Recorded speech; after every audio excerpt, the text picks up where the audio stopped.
On this week's full-time roundup, the cups continue during midweek. AFCON and Asia Cups do not disappoint. We predict some of the best games of this weekend, and Daniel and Euan have a few discussions regarding European football and much, much more.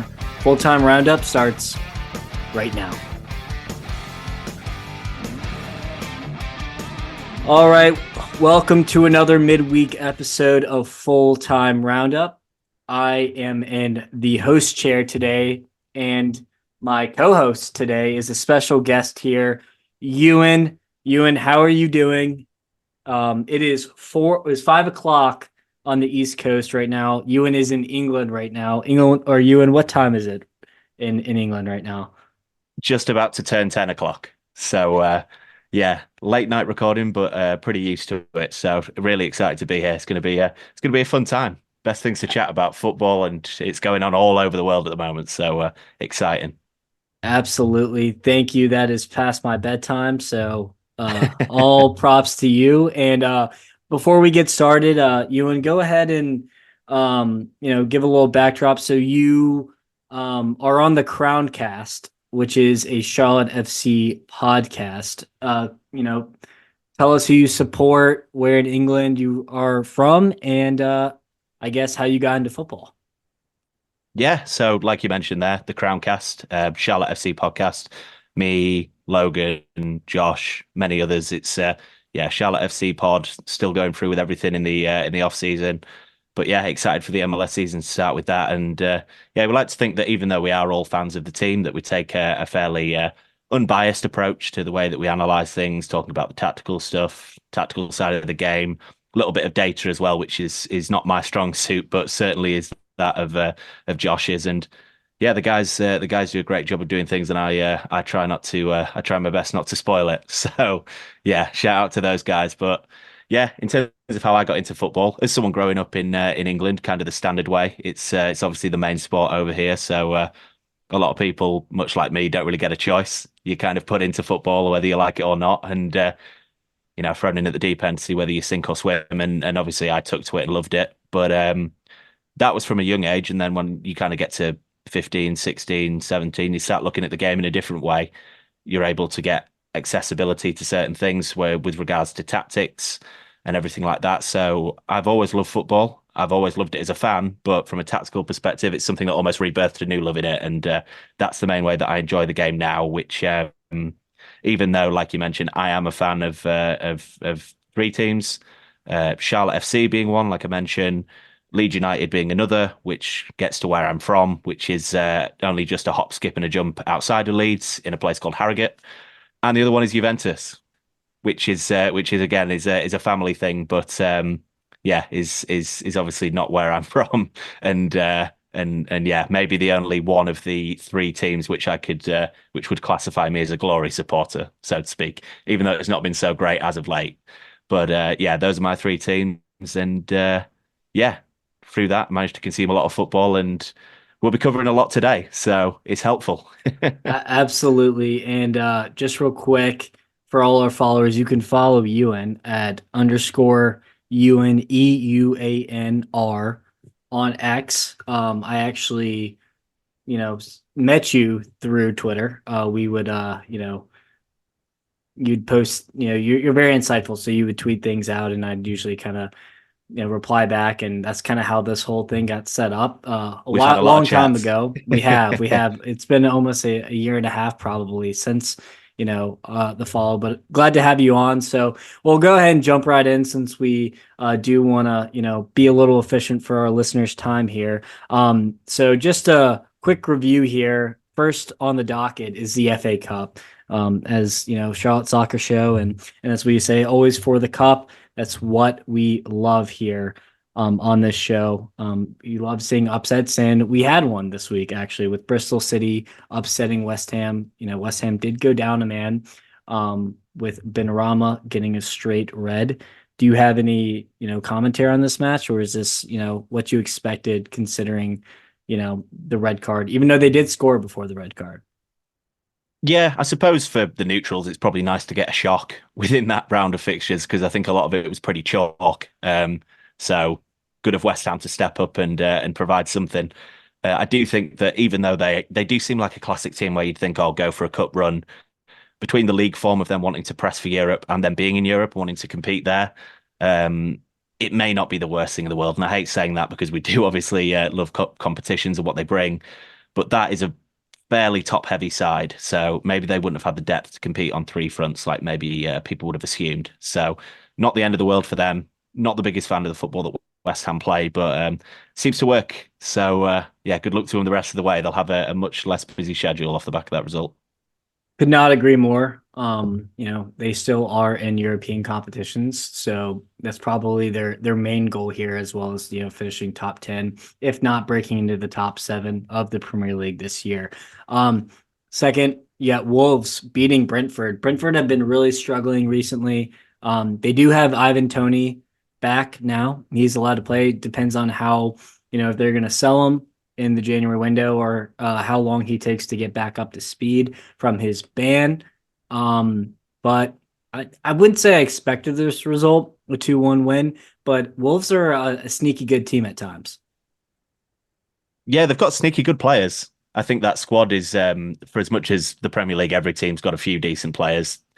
They really, they really do have a squad where almost the style of football that they play would make you think that maybe there's, could they do a little bit better here? Could they do a little bit better there? I think that they are probably a side that you could put up there with kind of the best of the rest squad wise. We'll probably get on to Wolves a little bit later. Obviously, we have a plan here, and I think they fit into something that I want to chat about a bit later. So I won't go too much into that. But yeah, Brentford, like I mentioned with West Ham, would it be a perfect year for a cup run? Brentford's perfect years for cup runs feel like they've been and gone. And this year, there's a real threat, even though the bottom three look so porous that they might get dragged into it because they've been way below the standard. But yeah, hopefully Ivan Toney coming back will help them in a major way. I don't think he'll go in this month. I just think that would be a buy low, a sell low for them. Probably hang on to him, let him come back, and if he rejuvenates the side, scores his goals, then in the summer you're probably looking at a sale because I think he's made it pretty obvious that he'd like to be out of there. Yeah, he also mentioned though that he'd like to repay his debts of get it because of gambling, but he Yeah, also yeah. is No thankful. pun intended. No pun intended, but he's actually, thankful for Brentford for kind of backing him through this whole process. So he is thankful for them. So a nice nod, but then at the same time, he's saying, I'd love for a play for a top club. Are you big on Thomas Frank or not?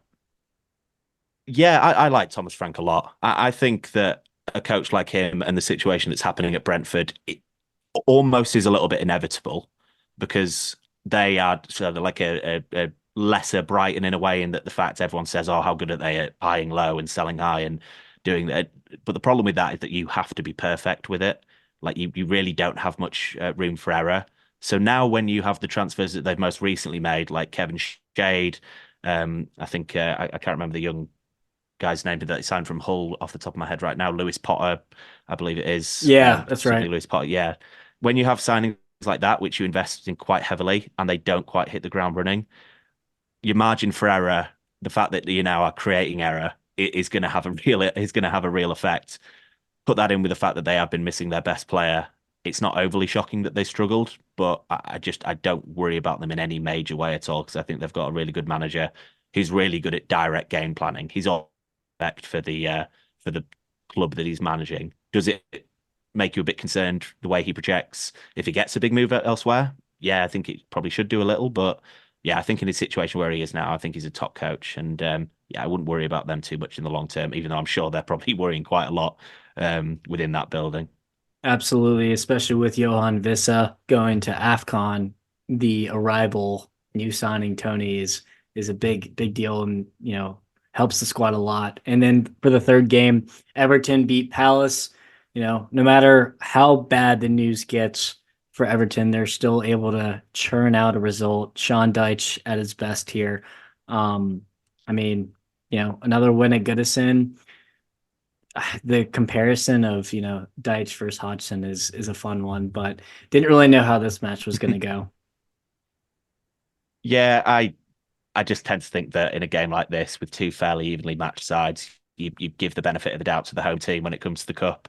As cliched as that is to say, I also think that Deitch, you mentioned there the comparison with Hodgson. I think I think he does have the upper hand on him as a manager at this stage.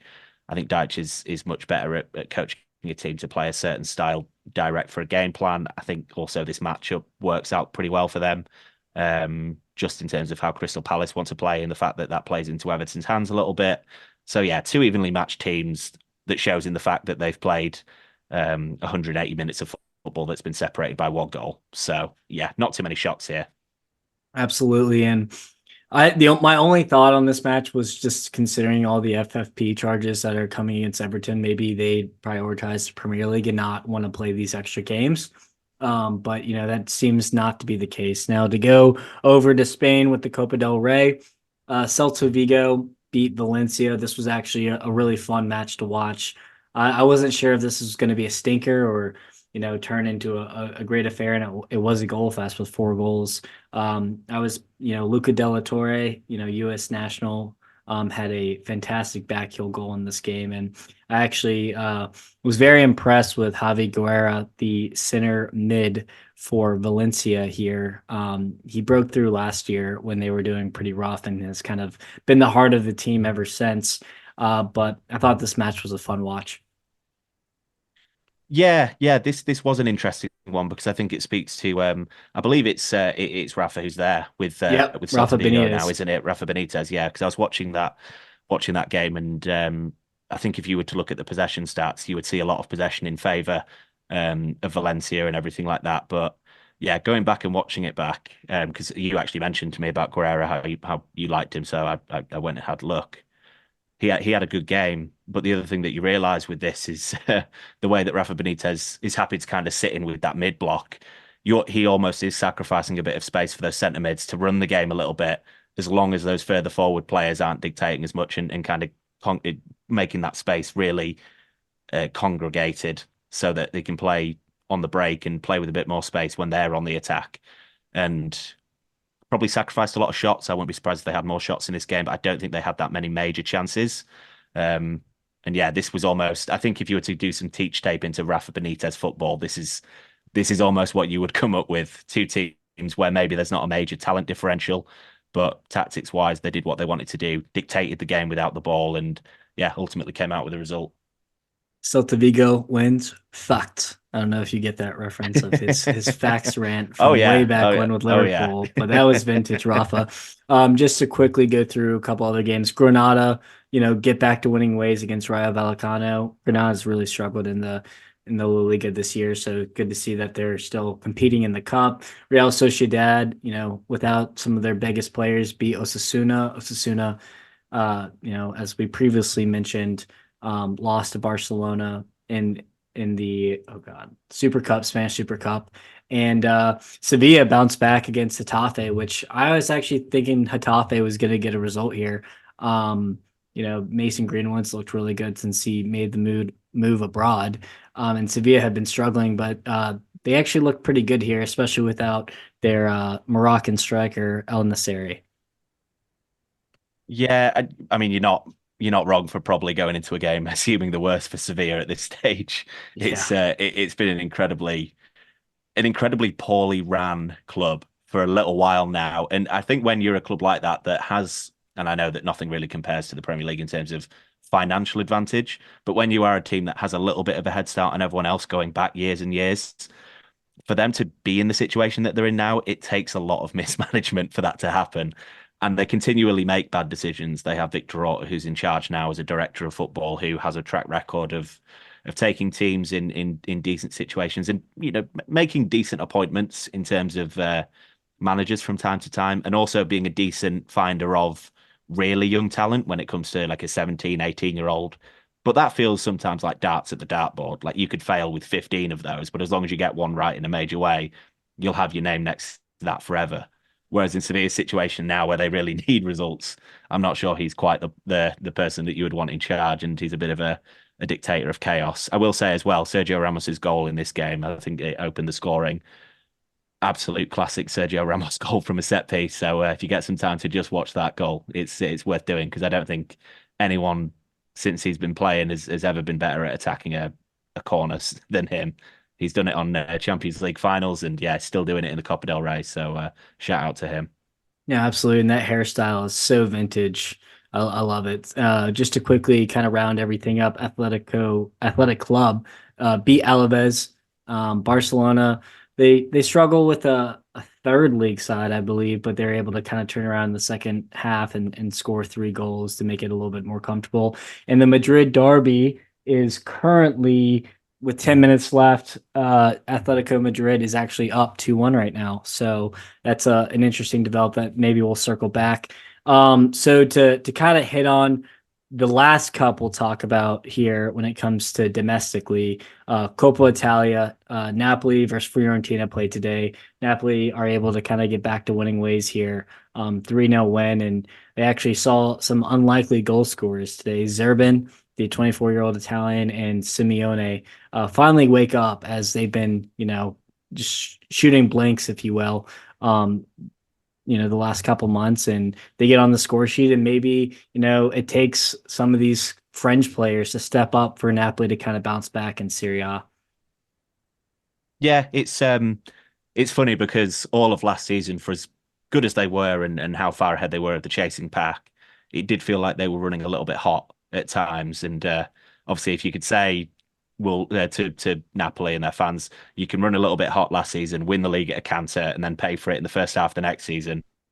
I think everyone's taking that trade off, but it has come back around with them, even with the new head coach, and then they're bringing back Bazari, who's coming. I think he's been there for a couple months now.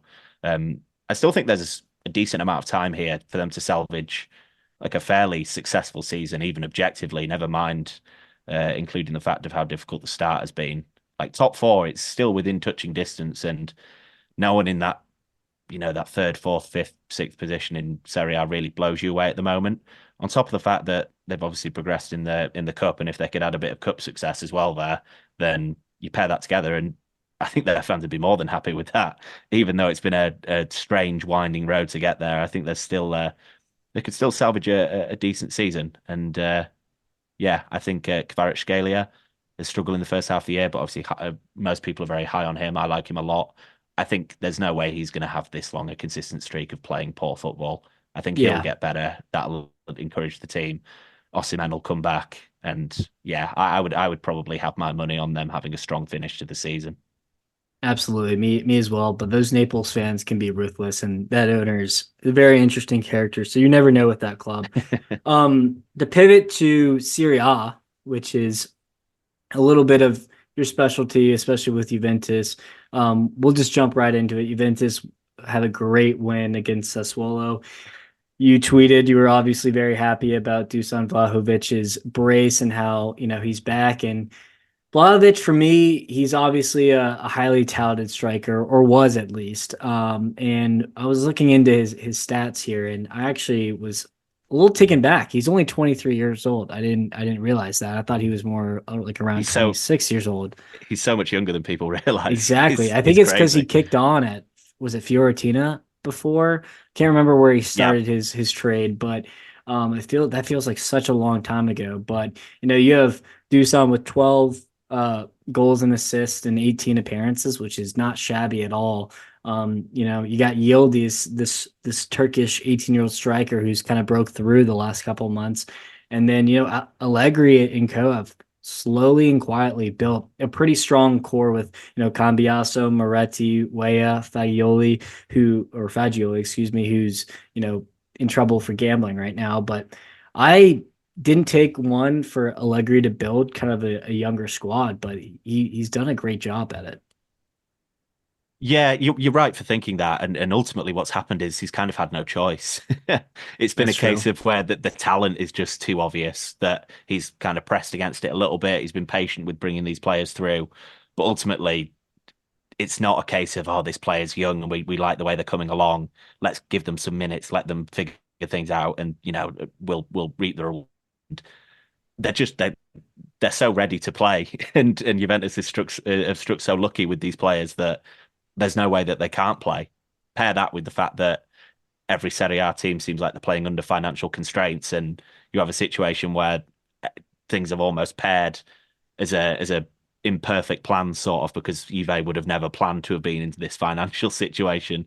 But they're very lucky that it's happened at a time where the players are coming through like they are. Like you mentioned with Yildiz, like I think you almost it's so strange with him. I don't think I've ever seen a player come into a side and almost take it by the scruff of the neck as quickly as he has. He blows you away as a footballer. You don't have to be a specialist to know how good he is. But yeah, you mentioned Cambiasso, Moretti, Timothy Weah, who's obviously I think is someone who hasn't been developed at Juve, has come from elsewhere, but has Juve in the blood with his father, and then Fagioli, who is sad situation that he's away for his gambling. But yeah, you've can't really have any complaints about that one. I do think in a big picture way with Juventus, and also Matthias Sule, who's playing away on loan as well, and Can't forget and him. Dean Huijsen, who's just signed for Roma, apparently specifically because Jose convinced him, and now that situation's happened. So we'll see what happens with that, and hopefully he keeps getting football. But yeah, in a big picture way, as a Juventus follower, I just hope that we don't continue with financial chicanery, moving things around to keep making big money signings and then just pushing the can down the road and getting punished for it later. Is just take our medicine, be conservative in the market, and let these young players play. Bring the players back on loan and put them in the side, or else we're just wasting a perfect opportunity to have some sustainability and a team that would be fun to watch, which Juventus absolutely have not been for a little while now. So that's my hope. Whether it'll actually happen is another thing, but that's my hope. Are you still kind of leaning towards Allegri, being done? I was talking to Matt about this, I think on the last spot. There was talks about, him leaving, but with this success and how well they've been playing as of late, it's kind of hard to see him out, but it just is not the attractive brand of football that like a top club in Serie A wants to play. Where do you kind of stand on that? Yeah, it's not attractive football. The other thing I think is that it's not effective. I think one of the one of the debates you get to when you talk about these styles of play is you talk about, it can often become style versus substance. I'm sure there's some coaches that we'll talk about later where people will say after a bad result, the football, it's great to watch when it's working, but can you go here and get a result? Can you do this when this happens in terms of game state? Bielsa? Ultimately, well, I mean that's going back a while, but that he kind of I don't think there's ever been more of a debate with one manager than when it came with him, because that was the knobs were turned so far in both directions. But yeah, the managers of that ilk, I just think teams, if a team suits a certain way of playing and that's the best way they get results, that's the best way they get results. And if it comes with some thrashings, it comes with some thrashings. When it comes to Allegri, I think his style of football, it doesn't bring the best out of an elite side, because it's not bringing the best out of elite traits when it comes to attacking players and attacking football and attacking players who play forward. That's the most sustainable way to win. People will say things like, defense wins championships and everything like that. Best way of defense is to play with the ball in the opposition's half and to put numbers in there and have a good counter press and have a good rest defense as well at the same time. But even if Juventus win the league and do well in the cup and things like that, there'll still be meat left on the bone. I feel like we're having a good Mhm. season so far, and that's how I feel. I feel like there's meat left on the bone of this team. I hope that amicably Juventus win the Scudetto. They see that as a good way for Allegri to walk off into the sunset with, because his contract's up. But it's going to be hard for them not to come with a contract if that's what happens. So I don't know. I feel a little bit conflicted with it, but to answer your question, yeah, I would be looking to move on with a new head coach. I think someone could get a lot more out of this team, especially as we will be probably re-entering Europe next season. So to do that with a Absolutely. yeah, to do that with a new head coach playing better football would be an ideal situation. And, there's two names in my head that, really stick out. The biggest one is obviously pending of the Euros, but Zidane, going back home to Juventus to coach, I think that's a job has kept one eye on throughout. Obviously he probably rather coach France or go back to Madrid at some point, but I think he did enjoy his time at Juventus, and I could see him going there, or obviously Antonio Conte. I think AC Milan are in a better position to sign Conte. But that, and then just to kind of recap this, not recap, but just to cap off this Juventus talk. I mean, he's also Allegri's got the best out of Weston McKennie, and I don't think many Juventus fans expected him to be kind of one of the heartbeats of this roster, and he's been absolutely fantastic uh, to start the season. And I hope he can, round it out to finish strong. But as well as Chiesa, and he's the X factor other than Vlahovic, and I feel like he hasn't been playing his best football the last, I'd say, year or so. But if he's started to heat up now, and if he can, carry that form to Euros, Italy as well will be a very big dark horse in the tournament. But to kind of move on to another, young team that we haven't spoken much about on the show. Matt, I know Matt is very high on Atalanta, and they absolutely kill Frosinone.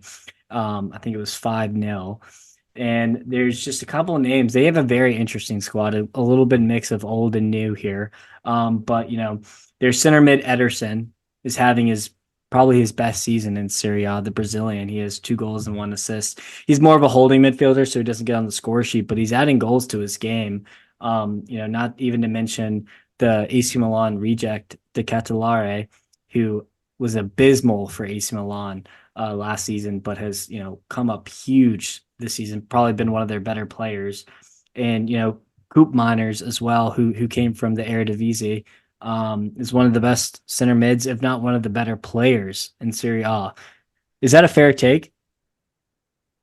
Yeah, I think that's fair. I definitely would co-sign the idea of Atalanta being a fun side and almost it's funny with Serie A because it feels like a lot of those top teams, for as much as for the fact that they are at the top, you can pick them apart and you can just see so many flaws with them. Whereas Atalanta are a bit of a classic overachiever in and amongst that chaos.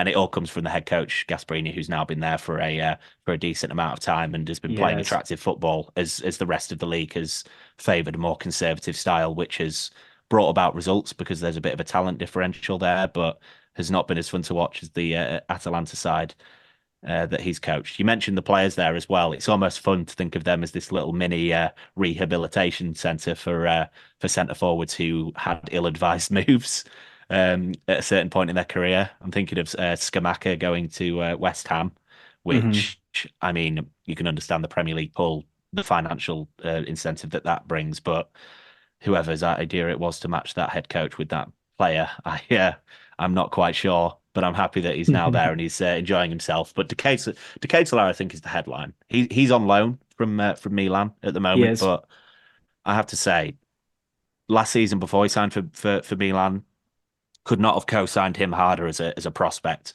Just Agreed. absolutely loved him. Just box tick in terms of everything you would want from him.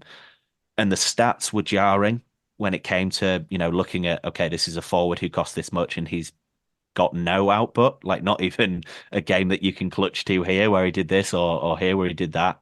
Just nothing at all, really. But watching the games, you still see someone who's not a perfect tactical fit, but he's, the way he looks on the ball, the way he's doing this, you can see this, this talent that's shining through in a situation that just was grinding him down a little bit. But hopefully what's happening now is that with his form at Atalanta, rather than Milan thinking that he can come back and repeat this, they think of it from the perspective of, okay, now we can get our money back and he can go somewhere where he's going to thrive.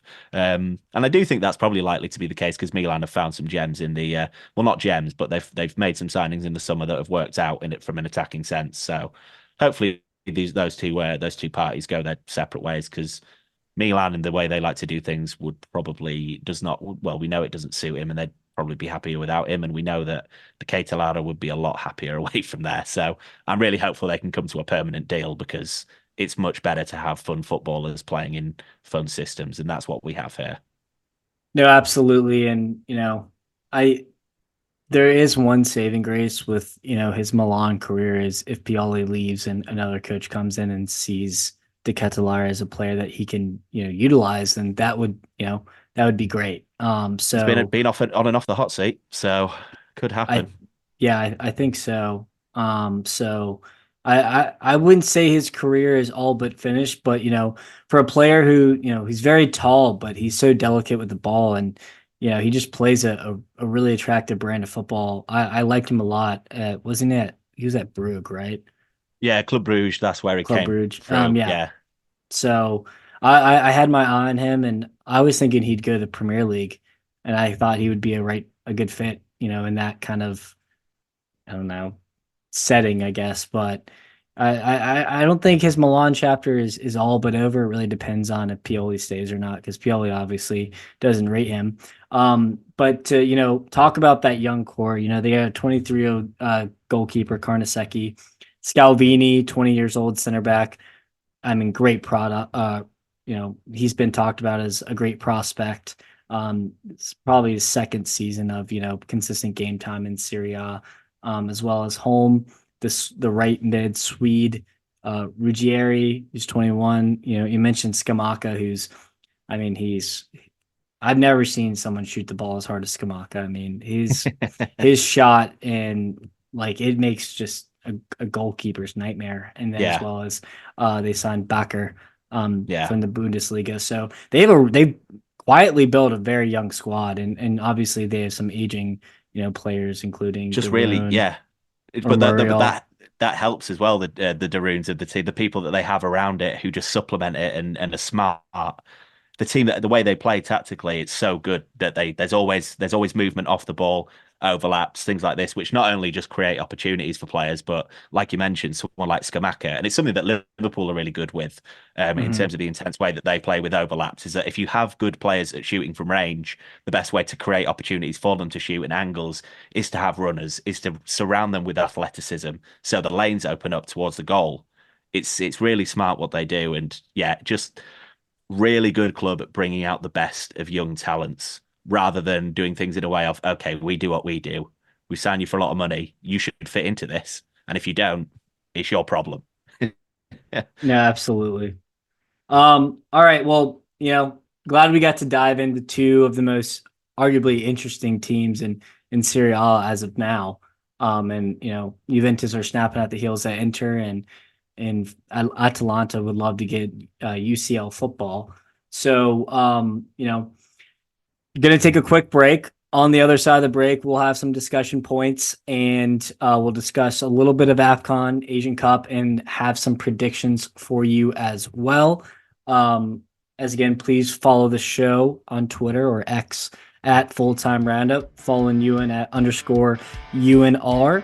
Follow me at Liverpool CLTFC.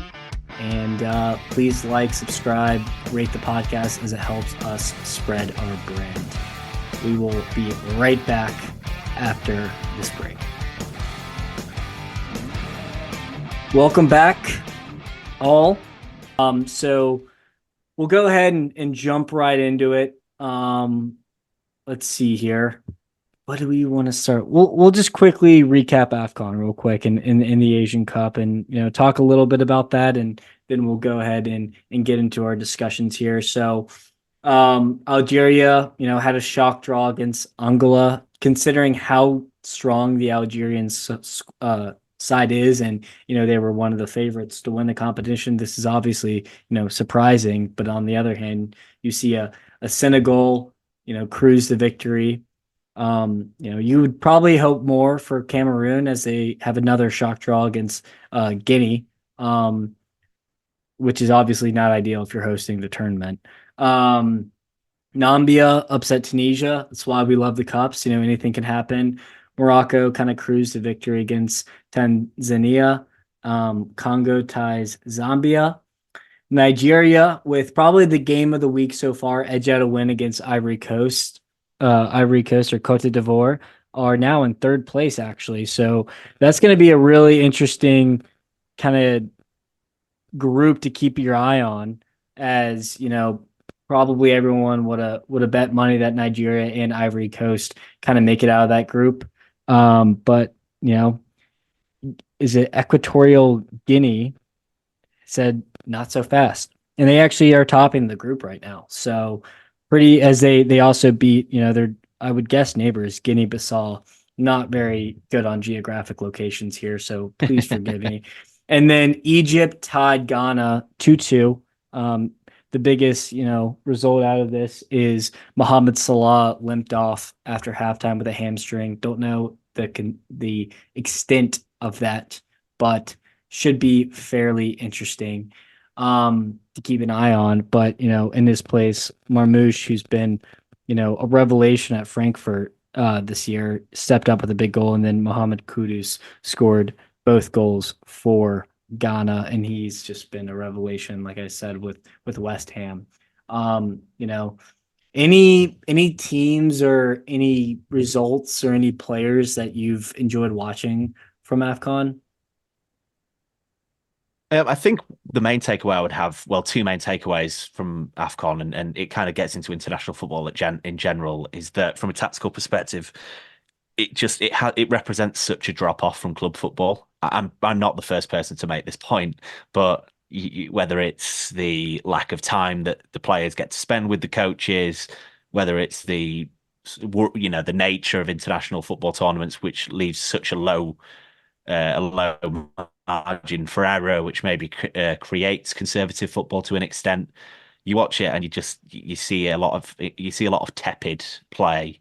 You see a lot of conservative play out of possession, and for as high drama as it is and high stakes as it is, the actual football that it produced always amazing. But at the same time, because it's so high stakes, it makes it entertaining at the same time.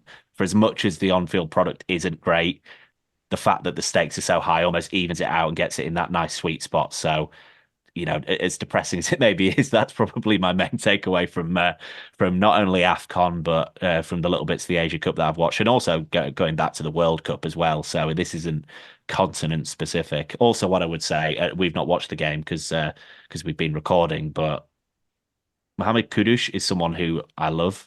He scored two tonight. Apparently, both goals were pretty sensational. I've not seen them, so I can't speak to it, but the reactions were pretty big. And I'm wondering if he is going to end up taking this tournament by the scruff of the neck. And for as much as I hate a player doing well instantly meaning that they have to leave their club if they're not an elite contender, that's probably what's going to end up being the conversation off the back of this, is saying how much can that we get for this guy, because they signed him at a snip at about 40 million. And yeah, he's probably worth double that already. So yeah, I'm excited to see how the rest of his tournament goes. Could not agree more. And I know Liverpool was in the race to sign him, and I don't think a player of that caliber deserves to be playing under a Moyes type football. I think, the I'll free co-sign flowing, that. the free I'll definitely flowing co-sign football that. is what he deserves, as well as Paqueta on that side from West Ham. And just for the Asian Cup, Australia and Uzbekistan are just bossing their Group B with two consecutive wins. South Korea, get their first result with a win. Let's see here. Iraq is rolling, which they have a fairly decent squad. So that's they're actually kind of a quieter, sneaky favorite, and then Qatar and Saudi kind of scrape by as well. Saudi coached by Mancini. So forgot about that one. So thought that was an interesting development. After he left Italy, he went straight to Saudi Arabia to coach them. I wonder why he took the job.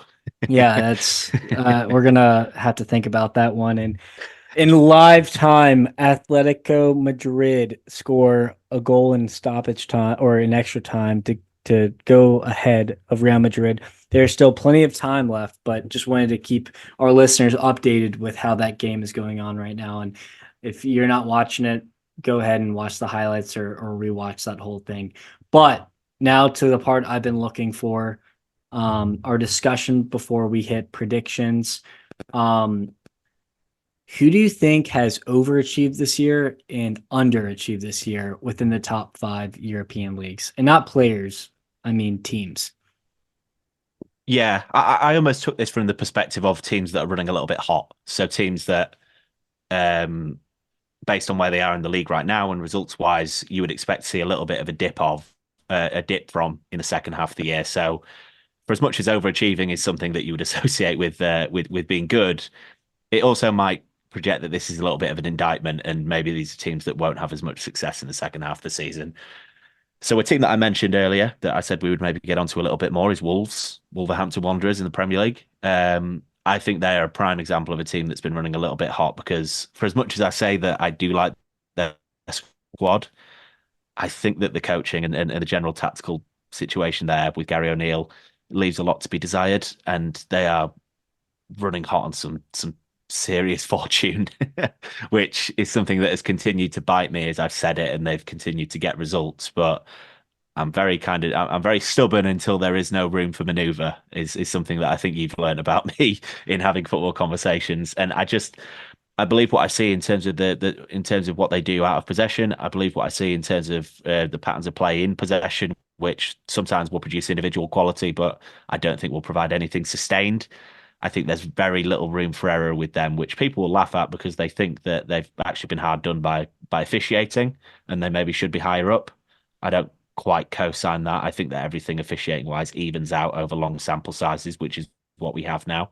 So yeah, I whether them running hot actually ends up with anything interesting happening with them being in a relegation fight, I think they have too many points, too much quality to get into that. Maybe in a stronger field, it would have caused them problems, but I don't foresee that being an issue at all for them. I don't know if you have any strong takes on this at all. Obviously, they're a bit out of your worries as a Liverpool fan, but No, I mean, I've actually been really impressed with Wolves. Just the fact that Gary O'Neill has had to deal with not only first Mateus Nunes leaving to go to Manchester City. That's, I mean, he was by far their best player last year, in my opinion. And then you kind of look to Pedro Neto to kind of, all right, it's time for you to step up and be the star man. And then he gets a long term injury and he's out.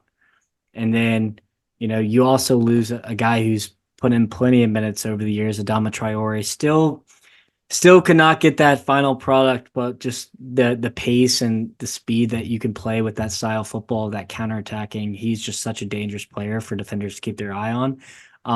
And they made some gambling with some signings that they had. I mean, Mateus Cunha's kind of hit the ground and finally started banging in some goals, which has been big for them. Um, a couple of their center mids, Bellegarde, the Haitian. I didn't really expect that much from him to start out, but he's, played pretty good football. So, I mean, I yeah, think Gary O'Neill, for what he's been giving in the state of, how many injuries of key players he's had, I thought he's done a hell of a job. But obviously, I think they could regress to the mean at some point or another. yeah. I think as a football club in of that ilk where they are, you want to the short term matters massively, of course, because the threat of relegation is real for a lot of clubs, and it brings with that financial some real scary stuff financially. But I think where Wolves are now, I mentioned they have a decent stiff arm on the relegation spot at this point. You can afford to think a little bit more long term. You can think, okay, like how do we project in terms of where are we going to be in a year's time, in 6 months' time, in 3 years' time? You want to always be planning like that. And I wonder if the decision they'll come to is a similar one that Bournemouth came to with Gary O'Neill, in that they did stay up and he did manage to get a fair bit of juice out of their best players. Like he has credentials as a manager. I wouldn't debate that in terms of his flaw. But ultimately, they came to the decision that if we want to have a long-term plan, new owners there, we're going to probably have to move on and get someone else in. And they got Andoni Iraola, who I absolutely love as a manager. I've And been they've gone high on from him. strength to, yeah, no, they've been fantastic. I'm glad they managed to stick with him and that's worked out the way it has. And yeah, it's been good to see how they've got on. But yeah, I wonder if Wolves come to a similar decision. Another team that I had for overachieving as well, that um, is on the completely different end of the spectrum here is actually Real Madrid. I don't know if you can have two teams that have bigger dissimilarities in the top five leagues in terms of position and maybe glamour as well. But I think that La Liga, the conversation has been mostly around Girona and everything that they've been able to do, with a little bit of Barcelona struggles sprinkled in there. But Real Madrid, you look at their points total that they have so far this year and their results, I think that they're on track to get maybe 93 points, Which is a lot. which it is. It's a Man City Liverpool-esque return from a 38 game season. It's a lot of points, and it's not really been spoken about much because Girona have been so good and are still at the top of the league. So Real Madrid, they've been going on and having this great season points wise, but every time I watch them, God, it's a real drag compared to how talented the squad is. It feels like it's a competition between like, can we put these players in as awful a spot as possible, and can they still drag a result out of the game based on how large this talent differential is? It's almost like this sick sporting social experiment that they have going on. There's no structure in possession. There's no there's no out of possession stuff. I mean, top teams there's maybe less emphasis on pressing, but there should absolutely be an emphasis on counter pressing if you're going to live in the opposition's half, and that doesn't really exist at all. But I've been someone who's doubted Real Madrid for a little while now, and they've bit me before. Their style has pulled through, and I mean, really, it's the quality that's pulled through. But I don't mind co-signing again that I could even see, they could win the league, but they could win the league with 84 points. I just don't think that the pace they're going at league wise is going to be carried on the second half of the season, which again, like I say, could still win the league because Girona are running really hot, but I it just doesn't do it for me. I don't know how you feel on this, but I really struggle to get my arms around them Yeah, stylistically.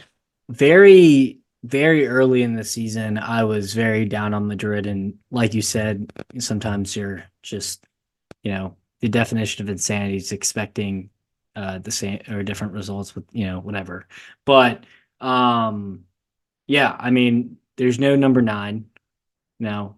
And I couldn't believe that Carlo Ancelotti, they signed him for one more year, or 2 more years, excuse me. Could not believe it just because they are a squad that, I mean, I feel like he just, trots them out there and then, all right, go do your thing. Like they just rely on, personal brilliance, piggybacking as well off of, some of the oldest players in the game, like Luka Modric and Tony Cruz and players like that who are probably a little bit past their prime, but still can produce moments of magic when it matters most.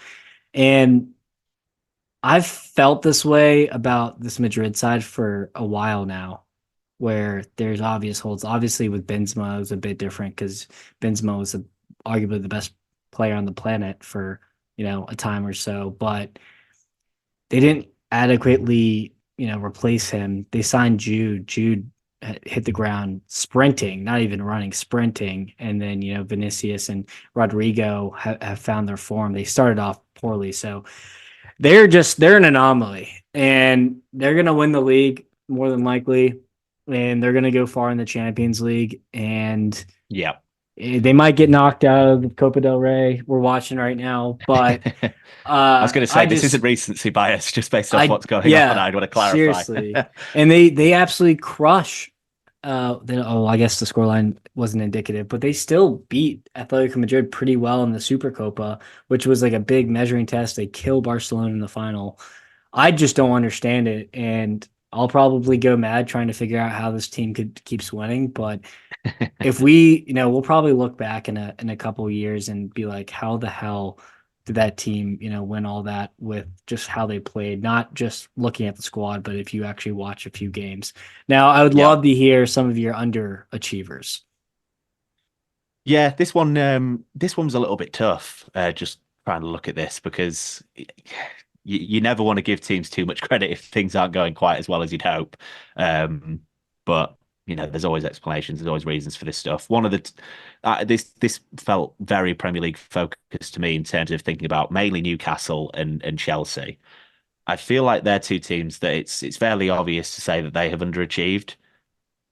But at the same time, it feels like there's way more excuses being made for those two teams than you would ever expect if you'd have just told someone at the start of the season, this is where these two clubs are. You'd think that heads would be rolling and things would be happening like that. Um, but it doesn't really seem to be that way. Like Newcastle, it seems like everyone's obsessed with talking about the injuries and how tired everyone is, which I don't quite understand. I think every club is dealing with a lot of injuries, and some clubs are just better at dealing with that than others. Um, And that gets to the Eddie Howe situation, whereby if your mantra as a manager is, I've talked a lot about how I think out of possession football is important and structuring that, but when your out of possession structure doesn't complement the in possession stuff, and when it's asking a lot of intensity, don't complain too much when it ends up with a long injury list, and make sure that you get a plan for that because it's a long season. But yeah, low in the league, out of Europe, and yeah, I haven't been impressed with them at all. I don't really enjoy play, and I don't see how this is going to turn around without major changes. Which you never like to say, but that's just how I feel about it. Then you get to Chelsea, and you think, okay, some of the problems which existed Don't with listen, Graham Potter. Matt. Don't listen, Matt. I know. It's Go I mean, ahead though. to be Do it. fair, I think the thing is that you say that, and it depends. It basically it depends off Chelsea's last result, because I get how when they come off the back of a win, you can look at the talent and think this is a team that's going places because the talent is just so obvious. I love Cole Palmer, absolutely love him. And Cuckoo, I know that things haven't gotten properly started for him yet, but I love him as well. There's so much to like about the actual squad, but structure wise, and again, this is something that I actually think Matt would probably co-sign. I don't think they're being coached well enough. I don't think Poch is a manager that is kind of built for 2024 in the Premier League. I think that was probably a poor appointment, even though that he has a decent amount of pedigree. Like it takes a very talented manager to in the wrong way to make Lionel Messi look as washed as he did a year before he goes and wins a Ballon d'Or. So I just again I struggle to see that they will get where they're trying to get to without major changes. I think that's two teams who probably need to you know probably, and again I hate to say it because it sounds reactionary, but I didn't like the Poch appointment when it happened, and I didn't really feel enamored with Eddie Howe last season when they were doing well. So I don't feel too prisoner of the moment to say that I don't think those two teams are onto a winner with the managers that they have. I don't know if you disagree with that at all. Yeah, it's certainly polarizing. Because Matt's a Chelsea fan. We have the X account. I actually have more Chelsea fans and stuff on my timeline than I would, care for, if I'm being completely honest. But um I would say that they just can't convert chances, and they created top three in chances. So, a lot of these issues could change if they, had a proper striker up front who would put balls in the back of the net. Now, I still find them fairly boring to watch. I think it's not very pragmatic football. And I do agree with some of your points, but my biggest thing is some of the underlying statistics are there, and it's a weird one. It's a weird one with Yeah, Chelsea. You also like have the mix of just 10 new young players all being thrown in at once who were all wonder kids at separate clubs, and then you try to make them play all together with like very little veteran leadership. I mean, you're gonna have a hell of a coach to kind of steer that gap, and I mean he's done okay at it, but I don't know. I mean, what Matt always says is it's a project, but there's yeah. really bad results and there's good results, and I still don't know if Pochettino's the guy. Yeah, I can't be a full hypocrite and completely blame Potter for everything that's going on. It's a really difficult situation. And I say hypocrite because I defended Graham Potter throughout the difficulty of everything that happened there. Um, and almost to borrow from that a little bit, I do wonder if you'd have just powered through the difficulty of that and he was still there now, still coaching this team, still working with young players, would you be better off? I think they probably would. Yeah, So that comes in there as well. And again, you mentioned the underlyings. There's a little bit of game state informed in that. I think that would be my counter. I think the game state helps with that situations that they found themselves in. Um, but it's a fair point. It's a fair point that if there's just a little bit more technical quality there, that they could find themselves higher up the table. But I just I'm more, I'm always more eye test and I'm always more tactical perspective than I am data. And I just see a team that just leaves a lot to be desired in terms of the way that they connect on the pitch, the way that defensively, how far away they play from the midfield, and it's an expensive midfield. The way that those players connect with each other, there's just a lot that needs improving, and it's not an ideal situation, of course not. But you those people make a lot of money to figure it out off the pitch and on the pitch, and I don't think it's happening so far, and I wouldn't bet on it ever being figured out with this regime, to be honest. No, absolutely. And I do have just one thing I wanted to, because you are a Leeds fan, so you're very well acquainted with the championship. Not to throw any daggers here, that was completely genial. But I really like. Okay, I do like the championship promotion stuff where it's sixth, fifth, fourth, and third play for the third spot, arguably the most expensive game in football. But I also don't mind the Bundesliga, how they play, that last team plays, the team in the second league to decide. Yeah. Would you, I mean, I don't think I could ever see English, the English championship changing that, but could you see where they switch things up, or are you a big traditionalist with this setup? Um, it's funny. I do wonder if there is almost a chance that this would happen because I do think that the Bundesliga actually does have a more marketable um, setup in how they do their promotion and relegation. And when it comes to the Premier League, it's all about the money, the marketing, and everything like that. You almost wonder if that two-legged game would get more viewers, would bring in more money. So that's kind of my cynical answer when it comes to whether this could actually ever happen. Whether I would like it to happen, I'm almost convoluted with it because one, I like large sample sizes to dictate what happens when it comes to football. So I would rather the large sample sizes of the two seasons have a bigger say in this. But also, it's a little bit hypocritical because for a 46 game season to then, with what's going on right now with the structure, go into third versus sixth, playing two-legged playoff games and then a final. I mean, that's hardly going off large sample sizes. It is really, is it? Because I mean, I've been on the receiving end of Leeds finishing third and Frank Lampard's Derby County finishing sixth, and there being about 20 points between those sides. And ultimately, Derby were the team that went on to the final because they won over two legs. So there's no perfect way to do it other than just signing up for the top three teams in the championship go up. But again, that's never going to happen because the playoffs are just too exciting and people love them too much. So I would probably lean to the idea of keeping it as it is, just almost from that traditional perspective. Even though, like I mentioned, it has caused me heartache before, but there's no guarantee that it wouldn't cause me any different heartache with a different setup. The other thing I would say there as well, which is the more serious point as to why I would keep it the way it is now, the fact that the Premier League is becoming so much more financially dominant and the Championship is not seeing that trickle down that would have been planned. It almost feels unfair to have a Premier League team face a Championship That team is true. under those circumstances in a playoff. For as much Yeah, as it would be, seem fair to say, oh, this team in the Premier League versus this team in the Championship, they're on an even playing field, sort of, in terms of their seasons, because the divide is like there's parachute payments for a reason.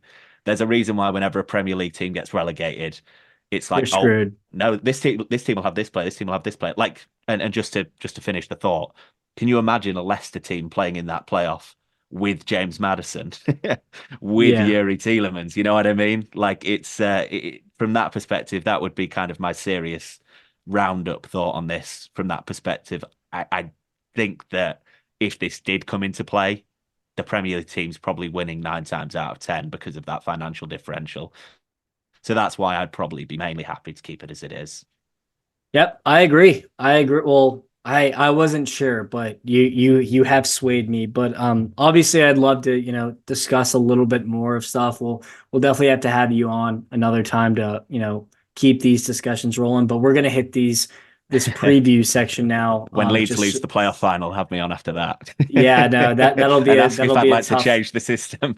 No, absolutely, that is true. I'm rooting for Leeds though, so hopefully, I've been keeping an eye on the championship more than I usually do. I've been really impressed with Southampton and their manager as of late. But for the preview show, so I'm sure you know how to do this, but I'm just going to name a game. You're going to predict the winner and the score. So we're going to go into the Asian Cup first with Iraq versus Japan. Arguably two of the better teams in the tournament are facing head to head. How do you think this one shakes out?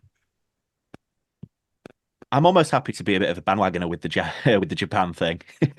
I'm just so enamored with the way that they've done their football development. I'm happy to co-sign any thoughtful football stuff that's happening, because I think it generally improves the game and what they're doing. I don't know if I don't know if you've read this or not, or if the listeners have read this. I would encourage them to seek it out. I think there's a long form document of their plan to, I saw that.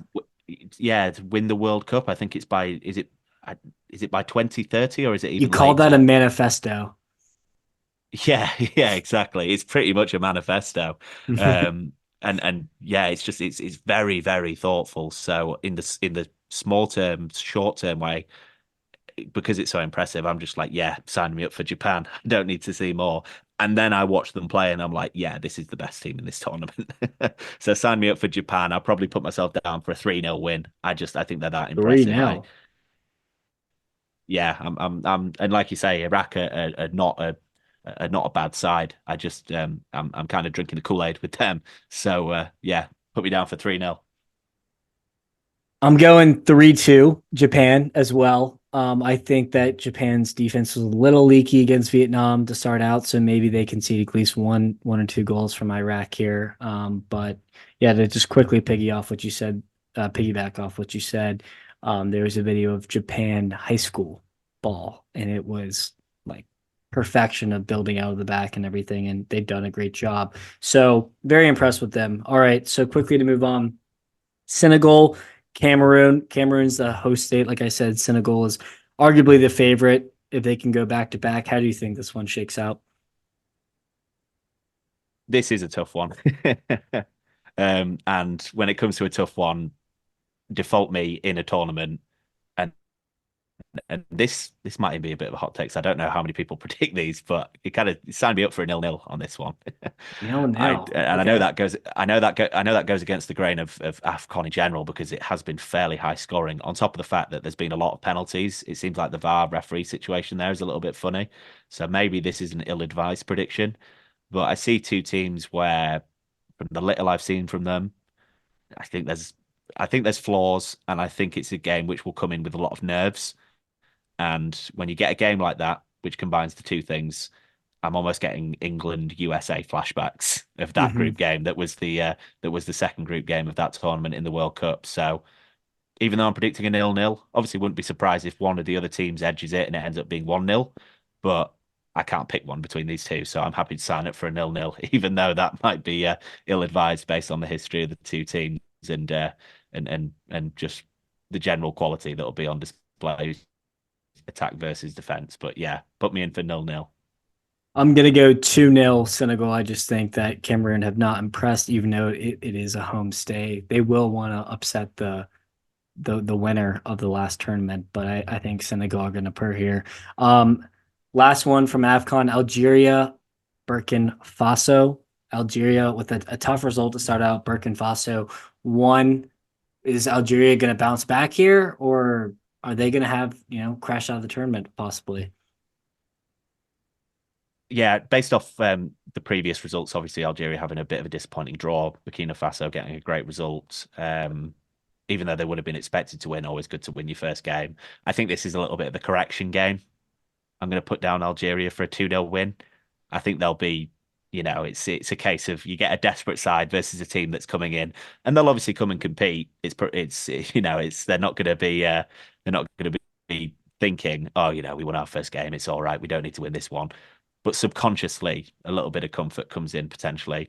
And I do think Algeria, the better developed side tactically, I think that they'll come out with a better game plan. I can see them scoring early, and I can see them taking general control of the game due to the fact that they are one of the more competent out of possession sides in the tournament. So yeah, put me down for a 2-0 that maybe feels more like a stronger result based off how they'll control the game. All right, I'm gonna go 2-1 Algeria. So a little bit tight, like you said, but I think both teams score here. Um, Going to the Coppa Italia, Inter, who steamrolling in the Serie A versus Lazio, who are kind of rejuvenated under Maurizio Sarri. How do you think this one shakes out? Do you think Inter continue their role, or do you think Lazio kind of give them some trouble here? Same again here. I'll go for 2-0 to Inter. I just, as much as I hate the fact that it is the case, they're a hard team to bet against. They're a hard team to bet against in big games. It just seems like they, with the experience of the side, they know how to navigate things. They know how to suffer when it comes to those 10, 50-minute periods where they are going to have to suffer. They're very good at the dark arts, which for a good Serie A side probably shouldn't come as much as a surprise. Or maybe that's just me being cynical as a Juve fan. I don't know, but yeah, it's a situation where Lazio they'll probably be pretty happy with the result that's brought them here. And Inter, yeah, I just trust them in a big game to perform better tactically and their players to live up to expectations. So yeah, give me a comfortable 2-0 again there. I'm gonna go 1-0 Inter versus Lazio. Think it'll be a tight one, probably a pretty boring game if I'm being completely honest here. But you know, next one on the docket, Leipzig versus Bayer Leverkusen. Leipzig obviously didn't play well last week, and Bayer Leverkusen scraped by, but are missing a ton of key players. Do you think Leipzig bounce back here? No, no, this is two teams who I feel fairly opposed thoughts about. I'm very high on what Leverkusen are doing. I'm still shocked by what they have done, but I came in fairly optimistic, and yeah, they've exceeded those expectations. So I'm happy to sign them up for a win here. Probably I'll bump the goals up a little bit because we are talking about the Bundesliga, but yeah, give me 3-1 for Leverkusen in this game. I'm not overly thrilled by what Leipzig have done. I don't enjoy them too much, so yeah, I'm happy to go for 3-1 for Bayer Leverkusen. That's a big result. I'm gonna go 3-2 here. I think Xavi Simmons is gonna be a lot for that banged up Bayer Leverkusen defense here, but I think Bayer Leverkusen will edge out the win here. Hate that we're agreeing on all these. Liverpool I versus know. Bournemouth, Klopp versus Iriola. You know, Bournemouth are red hot right now. Dominic Solanke is going to want to prove himself to his old club. Do you see, being another walk in the park for Liverpool, or do you think Bournemouth are going to give him a surprise? First disagreement, probably. Almost timely that it came up.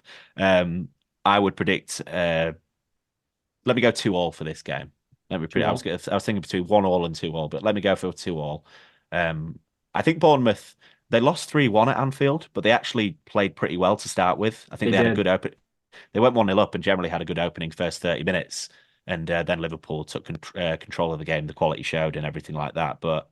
I think now you're getting a better version of Bournemouth that understands the system better, is maybe even a little bit more fitter than they were when they played at Anfield in August. So, yeah, sign me up for a 2-2 in this game. And I'd also just add that I don't even think that's that bad of a result for Liverpool. I know it's always daunting to draw games in a Premier League title race when Man City are kind of that shark coming in the water, but I think playing Bournemouth in the form that they're in away from home and getting a result when you have so many players missing, Salah and Trent to name the two best outfield players that you have at this moment, probably will both miss the game. Not the worst result in the world. So yeah, I'll go for a 2-2 draw, and it's probably going to be a hell of a game. Yeah, this is probably the game of the weekend for me, other than Leipzig versus Bayer Leverkusen. I'm gonna go with. It's a tough one because I do agree with what you say, and I am kind of worried about this game a little bit. I'm gonna go 2-1 Liverpool. I think it'll be a scrappy one. Maybe Bournemouth kind of let off the gas at the end, and Liverpool do what they do after 80 minutes. And for the last game, we'll have Real Betis versus Barcelona. Barcelona actually played today, so it will be played on Sunday, but not a ton of rest. And they didn't rotate the squad too much. But how do you think this one? Do you think Barca continue to struggle in La Liga, or do you think they get back to winning ways here? I'm going to go 2-0 Real Betis. I think you get it. Wow. Yeah, that's I just I think they're a better team. Plain and simple. I think they're the better team. They're the better team. They'll be this game is in Betis, I believe. So they're the better team. They're playing at home and they're playing against a team that's going to be playing within themselves that honestly, Barcelona, and the main thing, and maybe this is a conversation for another time, but they're getting worse. Like the longer that Xavi's there, it's not getting better. They're tactically getting worse and worse, and you can see it in the reflection of the players. They're getting There's a lot more on-field dispute. It seems like the longer he's there, the worse it gets, and it feels like it's coming to a result like what I predict will happen, where it's almost going to bring up the question again in a major way. But yeah, I think Betis win and maybe win without too much trouble. Barca obviously have quality, but I think Betis is the better side. So give me them 2-0. I'm going 2-2. I think they draw here. Barca just somehow find a way of getting a result of games they don't deserve. They've made a habit of that this season. So, I don't disagree with what you're saying here, and I do think a good underdog pick would be Betis to win here. But Euan, thank you so much for stepping in today. It's been a great time talking football with you. I know we went a little longer for the listeners than we originally wanted, but we just have so much, good discussions to have. So thank you again for coming on. It was great getting to know you, and follow him on Twitter, listeners. He has a lot of good insight. No, brilliant. No, I appreciate it a lot, man. You guys do a hell of a job. Happy to keep Matt's seat warm, and hopefully did even half as good a job as he does, because you guys are killing it. So pleasure to be on.